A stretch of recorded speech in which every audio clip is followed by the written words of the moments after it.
Voilà, comme signalé au début de ce journal, nous avons un invité dans cette édition du journal. Il s'agit de l'ingénieur José Ntedika, porte-parole adjoint au niveau national de l'UNC.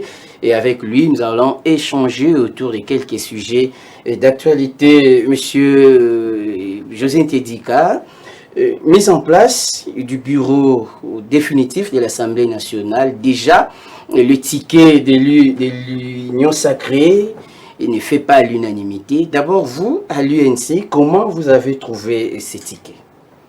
Bon, je crois qu'il faut préciser, il y a certaines... C'est pas tous les tickets qui ne font pas l'unanimité. Il y a quelques noms qui sont pas du tout bien acceptés dans les chefs des députés nationaux. Mais moi, je crois que, en fait, c'est une initiative des députés qui certainement ouvrira le champ à un dialogue en vue de trouver une issue. Donc, ce n'est pas toute la liste qui est récusée, mais il y a certaines personnes. Voilà. Est-ce qu'on peut revenir sur cette proposition, d'autant plus que c'est déjà pour demain lundi que les dépôts prendront fin des candidatures? Je crois que nous sommes en politique, le dialogue est toujours permis. Le dialogue, on le ferme pas, c'est toujours permis à tout temps. Donc, je crois que la porte n'est pas fermée. Il n'y a pas encore casse, je crois. Mais c'est quand même 200 députés, plus ou moins 200 députés qui lèvent le ton.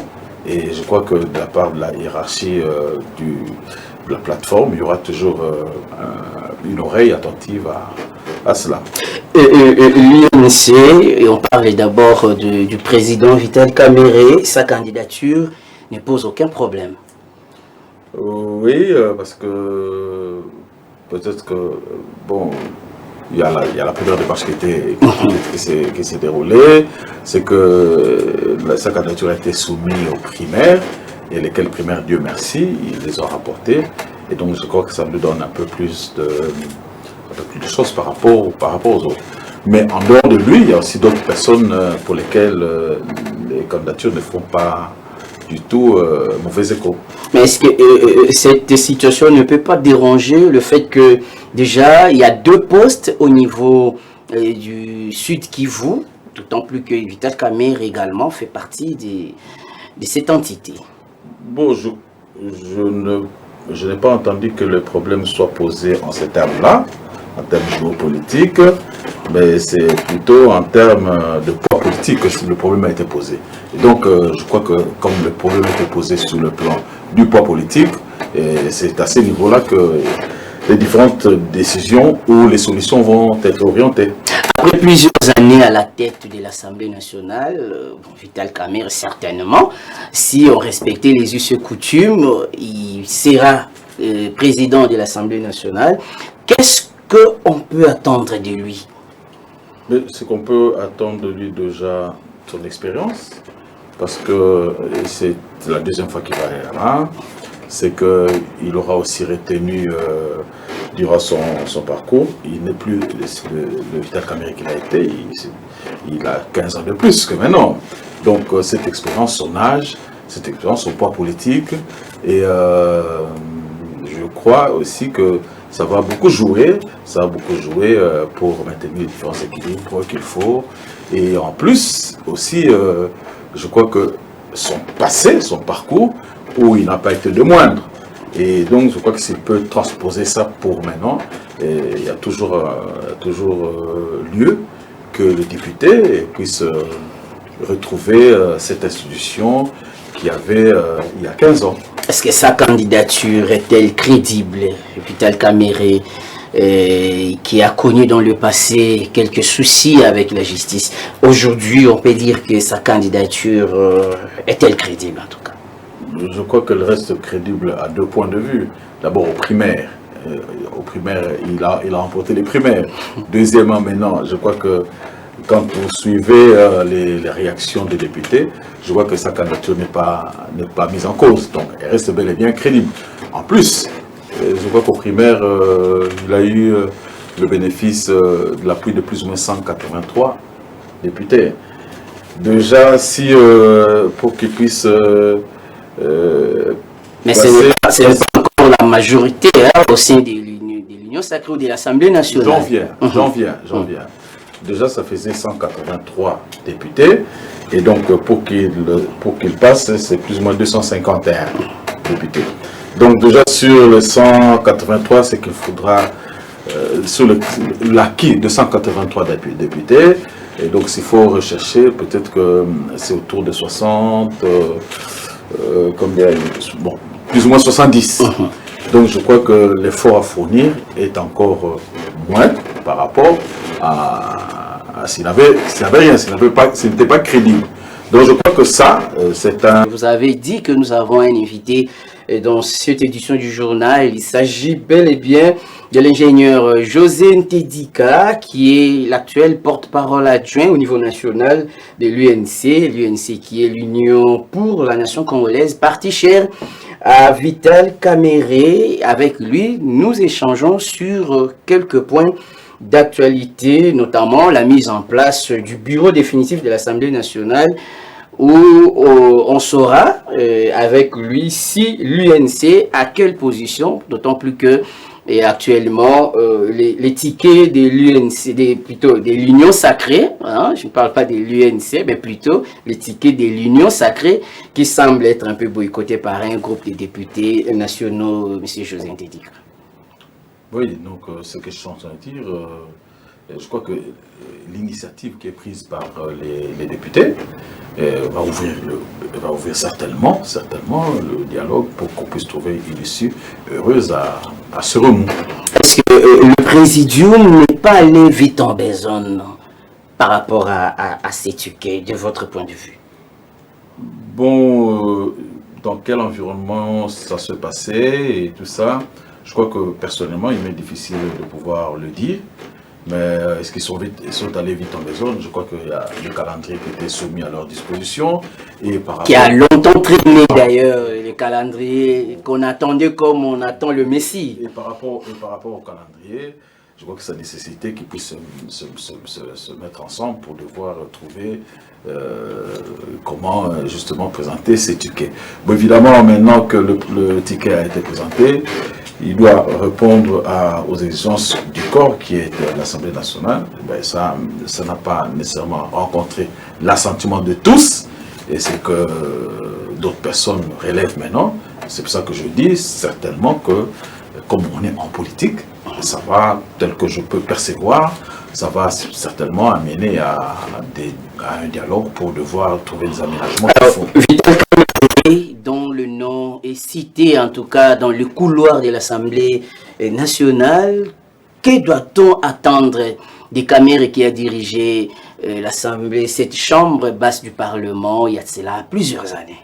Oui, c'est comme je peux dire encore, on va attendre de lui son expérience. Déjà... Mais le contexte est différent, les besoins semblent être également différents. Justement... Autre mœurs. Kamerhe il a 15 ans n'est plus le même aujourd'hui. Donc, déjà même en âge, vous allez voir que vous allez constater qu'il n'est plus le même. Donc, il s'est assagi, donc son expérience, son âge, ça va beaucoup jouer, justement pour maintenir la barque, à pouvoir traverser certainement, comme c'est dans la vie politique, qui a traversé parfois certaines vagues. Il faut quelqu'un de mûr, je crois qu'il a un peu plus mûri. On l'a connu d'ailleurs, quelqu'un de très rigoureux. C'est le même Kamerhe qu'on aura aujourd'hui, surtout que la province, la partie est de la RDC connaît la même situation d'il y a 15 ans. Vous savez, quand un vin vieillit, il est plus valable qu'avant. Donc, même s'il a pris, le contexte a changé, mais je crois qu'en termes de rigueur, il va rester le même. Parce que ça, c'est dans sa nature. Donc, il va rester le même. Mais moi, je crois aussi qu'il va... nous croyons que... Pas seulement nous, mais je crois que si vous faites, comme vous êtes de la presse, vous faites passer votre micro-baladeur, je crois que la population attend quand même beaucoup de cette rigueur-là qu'il a présentée hier, et pour qu'il puisse redorer aussi l'image de cette assemblée, notamment en termes d'impartialité, notamment en termes de valeur, en termes de grandeur de cette assemblée. Le contrôle parlementaire, est-ce que... Il l'a promis. lors de son élection aux primaires, le contrôle parlementaire, je crois que ça va revenir. Et tout ça, in fine, c'est de pouvoir redorer ce lien de filiation avec la population. Parce que c'est quand même une émanation du peuple. Et il faut qu'elle se sente tout à fait concernée. Vous savez qu'il y a 15 ans, les gens, ils étaient préoccupés à suivre les travaux de l'Assemblée nationale. C'est qu'à... Les activités parlementaires préoccupées en tout cas. C'est qu'elle a disparu. Et donc, la population attend que ces genres de travaux puissent revenir et pour qu'elles se sentent tout à fait concernées. Et certainement, Vital Kamerhe sera président de l'Assemblée nationale, c'est déjà une grosse part. Et l'UNC attend encore quelque chose de grand au niveau d'autres postes de responsabilité. Puisqu'elle a déjà la grosse part qui est l'Assemblée nationale. Non, je crois que les postes de responsabilité, il n'y a pas de plus grand, il n'y a pas de plus petit. L'essentiel, c'est d'être en mesure de servir. Oui. Donc, je crois que tout reste ouvert. Tout reste ouvert. Il y a l'Assemblée nationale qui va être occupée par le président du parti, mais il y a certainement d'autres opportunités. Mais bon, écoutez, on n'est pas dans la prémonition. On revient sur la personne de Vital Kamerhe. Est-ce que il n'a pas été, en tout cas, voté au niveau des primaires par l'ensemble des députés qui constituent l'Union sacrée? Est-ce qu'il bénéficie encore de la confiance de ces députés, ces électeurs? Ces électeurs au niveau de l'Assemblée nationale. Oui, mais attendez, je crois que l'UNC en elle-même a autour de 33 députés. Et donc, pour qu'on en arrive à 183, c'est qu'il y a eu 150 de plus. Et donc, ce n'est pas que seulement l'UNC. Peut-être que c'est l'occasion que vous m'offrez pour devoir remercier ceux qui ont accompagné le président du parti, enfin le président Vital Kamerhe. Il y a eu d'autres partis donc, pour qu'ils puissent avoir les 183 votants, les 183 députés.